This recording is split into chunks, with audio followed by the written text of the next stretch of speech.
वक्फ 12 घंटे लोकसभा तथा 14 घंटे राज्यसभा में लंबे डिस्कशन के बाद वक्फ बिल 2025 पास हुआ।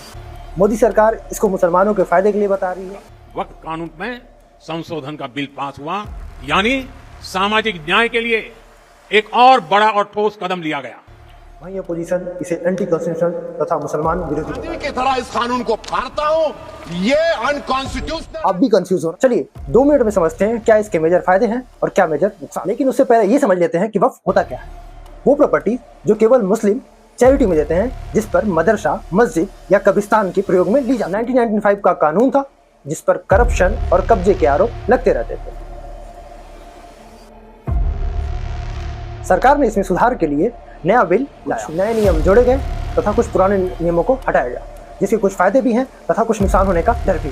सबसे पहले चलिए इसके फायदे समझ लेते हैं। पहला, ट्रांसपेरेंसी।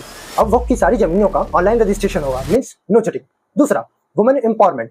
अब हर बोर्ड में 2 महिलाओं का होना कंपल्सरी। तीसरा, फेयर प्रॉपर्टी क्लेम।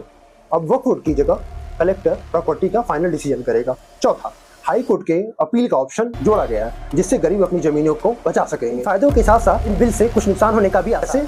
बोर्ड में नॉन मुस्लिम का आना, आर्टिकल 26 फ्रीडम ऑफ रिलीजन को वायलेशन। दूसरा, वक्फ यूजर का खत्म होना, यानी जो हिस्टोरिक प्रॉपर्टी जिनके पेपर नहीं है या मस्जिद जिनके पेपर नहीं है उनका रिस्क में आना। तीसरा, प्रॉपर्टी क्लेम में कलेक्टर का फाइनल डिसीजन, यानी पॉलिटिकल इन्फ्लुएंस का खतरा बना रहना। तो आपको क्या लगता है, ये बिल करप्शन को मिटाएगा, ज्यादा ट्रांसपेरेंसी लाएगा, या फिर मुस्लिम समुदाय के प्रॉपर्टी राइट्स में बाधा उत्पन्न करेगा? कमेंट बॉक्स में जरूर बताएं और ऐसी वीडियोस पाने के लिए हमें जरूर फॉलो करें। धन्यवाद।